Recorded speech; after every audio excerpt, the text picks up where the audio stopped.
Coming up on a special spooky edition of Sports Extra. The NCAA responded to UNC's answer to its notice of allegations. We'll talk about why that's a bad omen for Carolina athletics. And speaking of bad omens, this could be the first women's soccer graduating class to not win a title in 4 years. Raleigh residents are running, not for their lives, but for a good cause at the Day of the Dead 5K. All that and more, Sports Extra starts right now. Woo!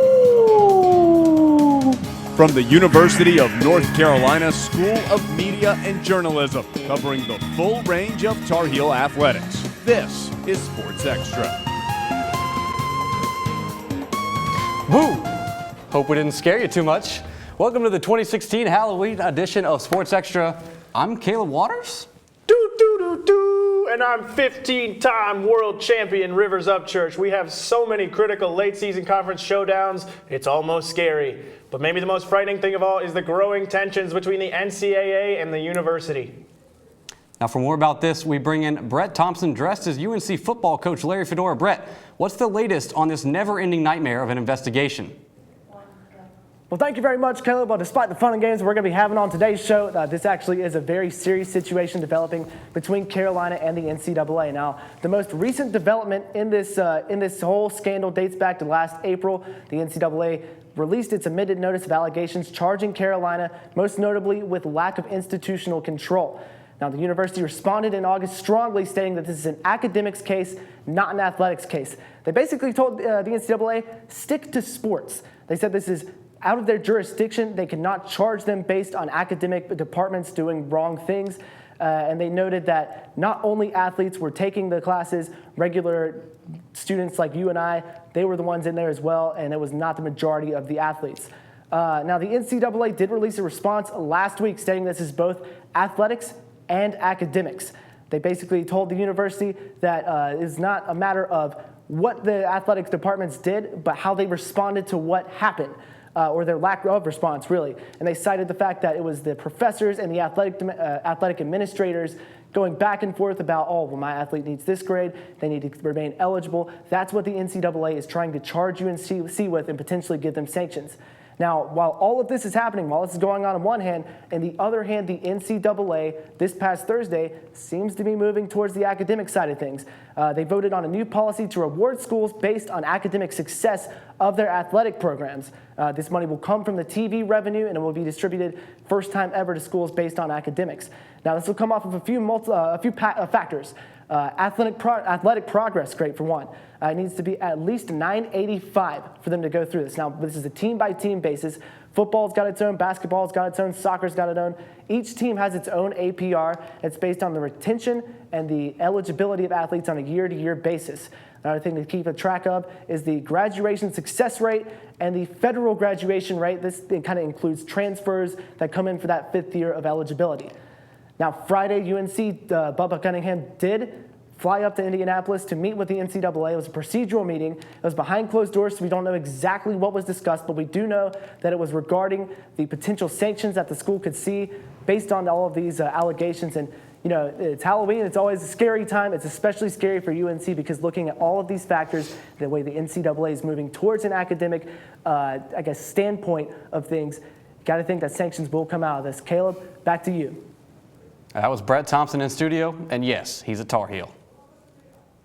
Well, the football team didn't play this weekend, but we thought you should never miss a chance to see football analyst Paul the Bandman Beam in a Mickey Mouse outfit.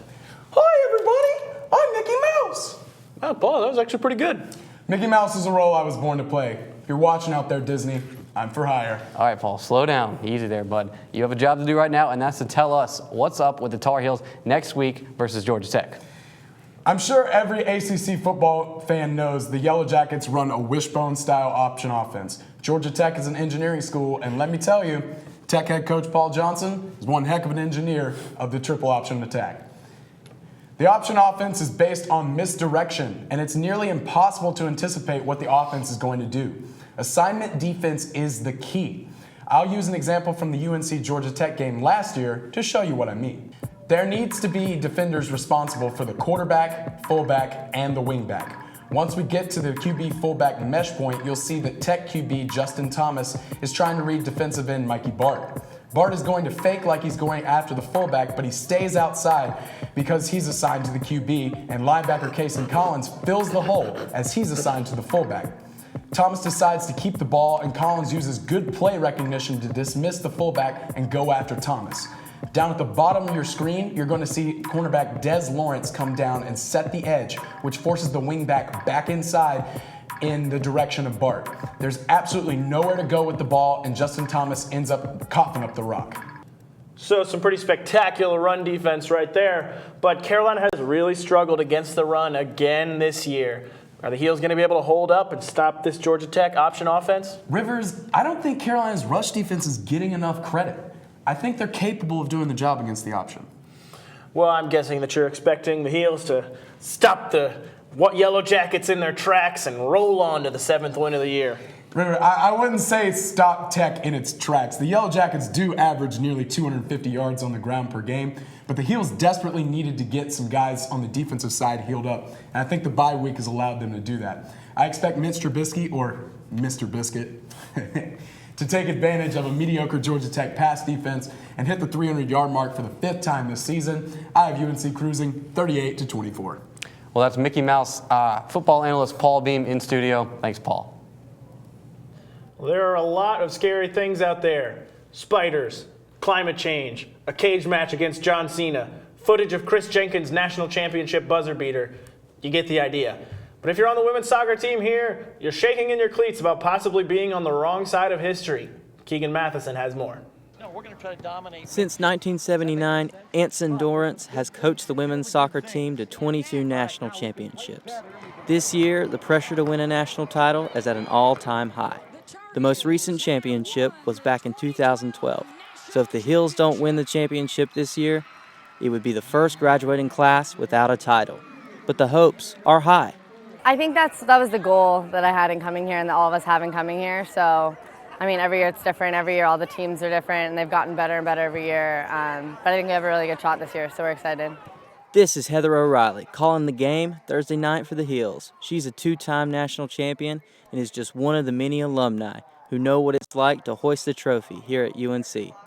Surprisingly, Coach Dorrance feels no burden to win another ship. And I would never put the pressure on them to have to win a national championship, not even for themselves. So I'm very proud of my kids, and I would love for them to achieve their potential. If that involves a championship, so be it. But if not, again, I couldn't be more excited about how much better they've come each week. This entire organization knows what's at stake this postseason, and with the dominating ACC tournament win on Sunday, the Heels seem to be in postseason form. In Chapel Hill, I'm Keegan Matheson reporting.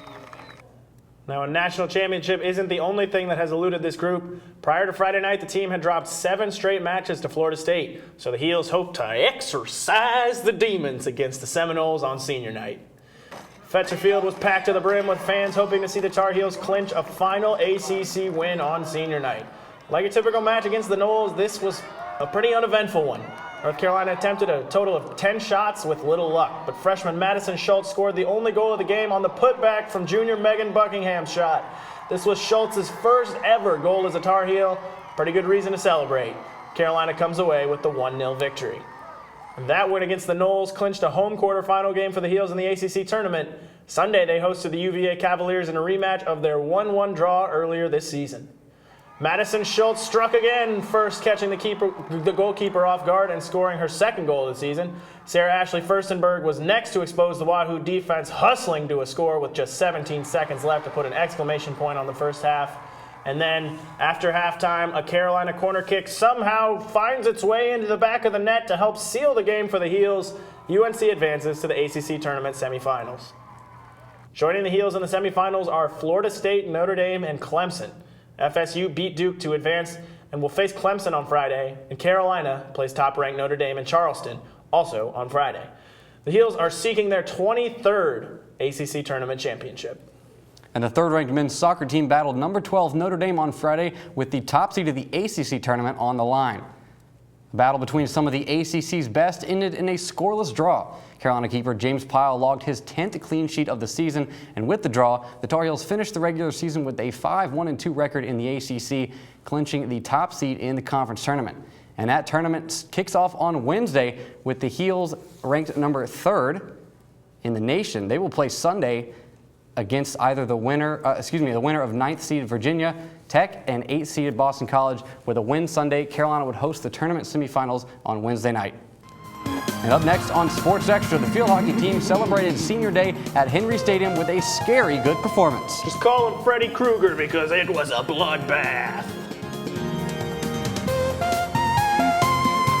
Well, Thomas, you've got pre-diabetes. But with more exercise and a change in diet, it can be reversed. I've tried exercising. It just makes me hungry for bacon. I love bacon, too. And who really likes to exercise? Not me. Me neither. Nobody. So we're good? What? Oh, you still have pre-diabetes. Big time. I adopted Bento in 2010 from a shelter. As it turns out, we have very similar personalities. And this cat makes me make art because he's always motivating me to take pictures of him, to draw pictures of him. He just is motivating artistically. It's just that simple. Well, he's my best friend, but a lot of people know him as Keyboard Cat.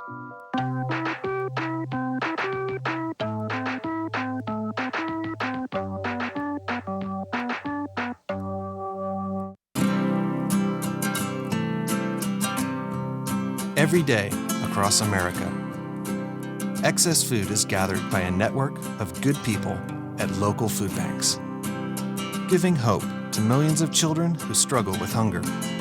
They've earned their wings, and you can too. Together, we can solve child hunger.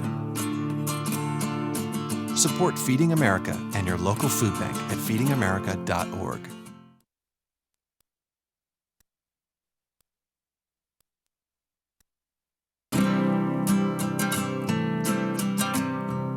Every day across America, excess food is gathered by a network of good people at local food banks, giving hope to millions of children who struggle with hunger.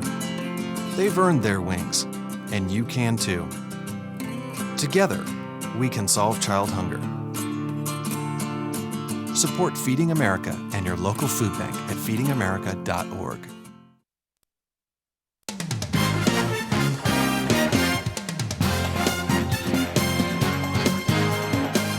Bring you some news that's sweeter than Halloween candy. Basketball is back. And with the men's team starting the season in less than 2 weeks, let's take a look ahead. What is that? Is it a bird? Is it a plane? No, it's basketball analyst John Assetti who joins us live. Thanks, Caleb. UNC is ranked 6th in the AP preseason poll, despite the absence of a key player. The team is continuing to adjust to the loss of swingman Theo Pinson, who is out indefinitely. Theo broke the 5th metatarsal in his left foot in practice. He also missed time at the beginning of his freshman season after breaking the 5th metatarsal in his right foot. Pinson played in all 40 games for the Tar Heels last season, finishing 3rd on the team with 115 assists. So Roy Williams and the guys will have to find ways to spread the ball around without their energetic playmaker and vocal leader. I mean, if you came to one of our practices, you'll probably hear Theo more than anybody. So with him being out, I think that, myself, Justin, and even the seniors, I think more guys will have to step up. Lead players, try to fill that spot. Everybody's stepping up a little bit more. I just say that's something that we can do, but, we just, want Theo to recover well, so he can get back out there with no problems.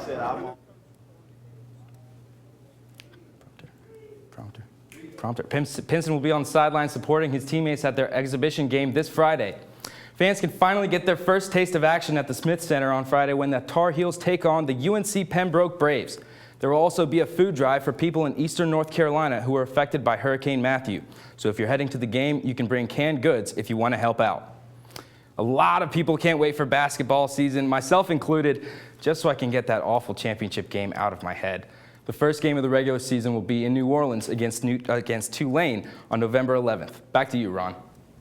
Well, great Odin's beard. I'm definitely looking forward to that one. Thanks, John.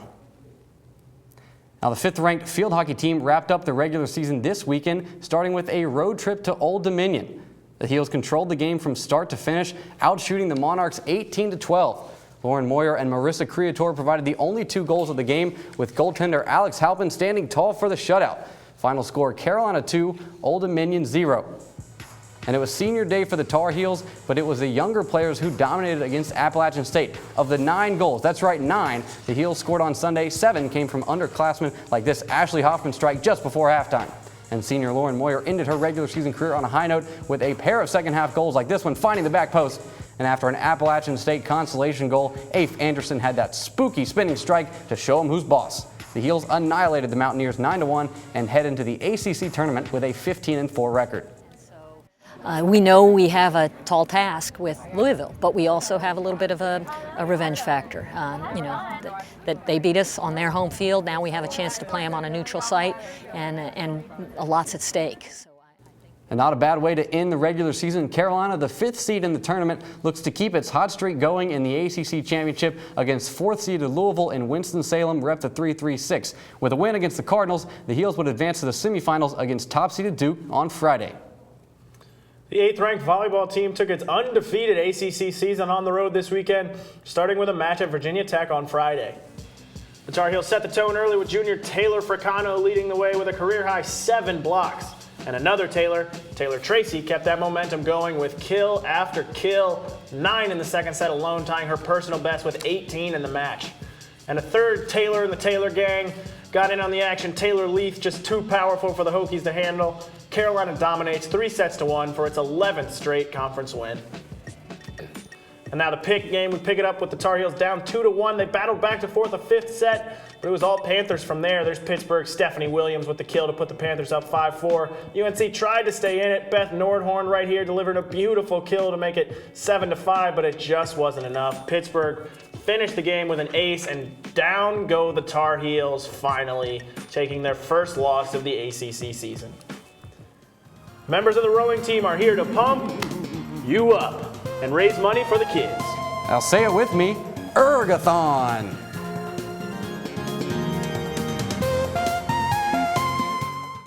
How can I help my daughter with her reading? Searching for help with Dachshund Reading. No. Let me try. Sarah's bright, but when she's reading, she has trouble sounding out words. Playing world music. What? I give up. Wait, I was trying to show you how Sarah feels every day. Frustrating, isn't it? Redirecting to understood.org. Join parents and experts at understood.org, a free online resource about learning and attention issues to help your child thrive. This new mom is struggling to get the skates just right. And now she's holding on for dear life. Her kids can see she may have broke her knees. They still love her though she looks like she's attacked by killer bees. I'm allergic. Proof you don't have to be perfect to be the perfect parent. Thousands of siblings in foster care will take you just as you are. It's on us to stop sexual assault. To get in the way before it happens. To get a friend home safe. And to not blame the victim. It's on us. To look out for each other.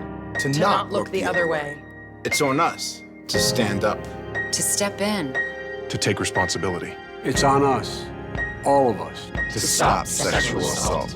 Learn how and take the pledge at itsonus.org. Hey, Brett, what's going on with those wrestling highlights? You know what? I'm just waiting on the inspiration. I promise I'll get those back to you soon, right? All right, get to it. Yeah.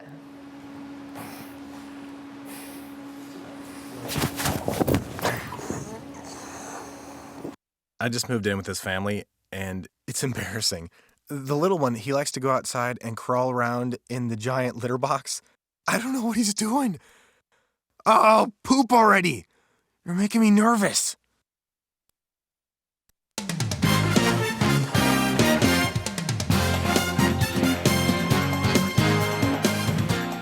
All ACC honors for 2 runners following the cross-country championship meet in Cary.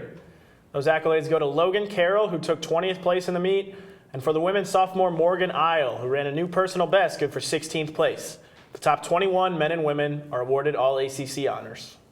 There have been plenty of events these past few days having to do with Halloween. Our reporter Carol Bono shows us a road race that was part of a cultural alternative to pumpkins and goblins. Saturday's Day of the Dead 5K attracted 500 runners. El Día de los Muertos is a celebration centered around honoring the memory of your dead loved ones. Although it might seem like an unusual theme for a race, organizers say it has all the necessary elements to make the event irresistible. It's a festivity with a lot of colors and textures and rituals and traditions and sounds. I mean, nobody can resist that. For the past 6 years, the event has raised over $55,000 for the Brentwood Boys and Girls Club. Through music, dance, and of course, running, organizers wish to help the kids in another way, teaching them the importance of an active life. We don't necessarily need to educate them on the Day of the Dead because it's some of their traditions, but how do we give them options of seeing that they can have, like opportunities to run and race and be healthier in the space of a race like this. An experienced runner herself, Angela knows the race might seem like a novelty, but she encourages people to see the bigger picture. It's important for us to get out and run and be active and do it in an intentional way, and that there's so much here to offer. I think that's like a much bigger thing that we really need to be paying attention to. Reporting from downtown Raleigh, I'm Carol Bono. And it seems like a lot more kids are paying attention. 100 ran this year compared to just 20 the first year of the race. The NCAAC hosts an annual mile meet so members can test their skills in a 1,650-yard freestyle. UNC's Thomas Bretzman finished with a time of just 15 minutes and 50 seconds. I don't know if I could run a mile that fast. That was the fastest of the day, and Erica Worth was the first woman to finish. 16 minutes and 32 seconds for her. And the pool heels certainly know how to pace themselves for victory. You all know how the saying goes, row, row, row your boat gently down to Princeton. That's what the Tar Heels did this weekend, racing at the Princeton Chase on Sunday, opening fall competition against a very competitive field. Carolina's 2 varsity 8s finished 43rd and 47th in a field of 59, and UNC's novice team finished 8th of 18 boats. Not only is today Halloween, it's also the last day of Breast Cancer Awareness Month. While wearing pink is one way to show support, the rowing team used its special skills to take the effort a few strokes further. The UNC rowing team hosts an annual ergathon. Team members place their rowing machines, called ergs, next to the student union. We teach people how to row. They can row with us. We have other athletic teams, Ramses, that kind of thing come and just make it a really pumped up atmosphere. This year, the rowers sold t-shirts and tank tops and accepted donations for breast cancer research at UNC Lineberger Comprehensive Cancer Center. It is the only fall sports team that donates money to the Lineberger Center. So the money that they fundraise through the ergathon will go towards our breast cancer research programs that we have here, so whether it's going towards clinical trials, whether it's actually going to our researchers in the lab, or whether there's another area of patient care that we can help support those families and patients who are going through the cancer experience. I showed my support for the rowing team by learning how to erg myself. It's more difficult than it looks. Despite being somewhat disappointed with my athleticism, Bowman is thankful for the team's efforts. We have so many times that we'll bring students through the labs, and it helps to keep our researchers engaged, knowing that there's a whole group of people who care so much about the work that they do. It reinvigorates us all. Hoping to bring more students into it than we have in past years to get them fired up about raising awareness for breast cancer. In Chapel Hill, I'm Jess Allen reporting. And the rowing team raised more than $6,000 from the ergathon, and you can still donate to the cause and learn more on the rowing team's website. We've all seen our athletes excel on the field, but how do they stay on top of things in the classroom? Our Dario Malave has more. Being a student athlete comes with a unique set of challenges. Redshirt freshman tight end Carl Tucker says the transition from high school can be intimidating. It's hard in the beginning to be able to distinguish football and school, but like once you get in the middle of it, it works out. Tucker says that those who buy into the idea that professors treat college athletes differently are wrong. They treat me like a normal student. Only time they're lenient with me is when we have to travel. One of the biggest time commitments for student athletes are practices. Senior field hockey player Julia Young explains how she juggles schoolwork and working on her game. Our practice is in the middle of the day when I know a lot of other people are able to take classes or have homework. Right after field hockey, you just have to get on your schoolwork right away. With practice comes physical exhaustion. Senior volleyball player Abigail Curry explains how this affects student athletes. Fatigue obviously hits all of us. It makes a big difference. It can be hard to focus in class. It can be hard to stay awake, especially if you have 8 a.m. Athletes aren't in this alone. The Loudermilk Center has numerous faculty members ready to lend their support. One of them is Dr. Michelle Brown, the director of the Academic Support Program for Student Athletes. We start to work with them and provide support for them as they are in the classroom. We start with what we call the MAP, My Academic Plan, and it's based off of students' needs, their courses, and their preparedness. Even though being a student athlete is difficult, these athletes try their best to excel both on the field and in the classroom. In Chapel Hill, I'm Dario Malave reporting. As part of our look at athletes' experience beyond the field, next week, Donnie Holloway will give you a look at how Carolina players deal with the mental pressures D1 athletes face. And when we come back, we're getting close, and Lindsay Sparrow is live on Franklin Street getting ready. In about 2.5 hours, a Halloween madness will ensue, and Carolina athletes will be right in the middle of it.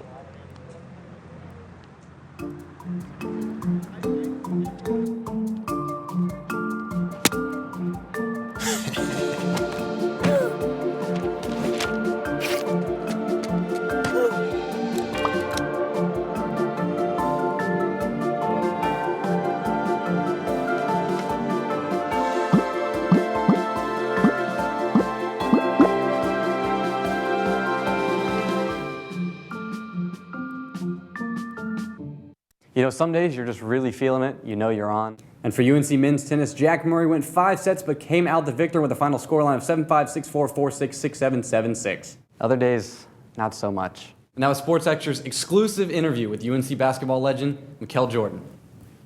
What? Yeah, we're gonna switch it up. Talk, buddy. Hey, don't take it personal. Come on, just focus up. We'll get him next week. Focus. We'll be all right. All right, we'll come back in 5, 4, Ready? 3. People think I'm trash, but they're wrong. Today I'm just an aluminum can, but one day I could be a stadium.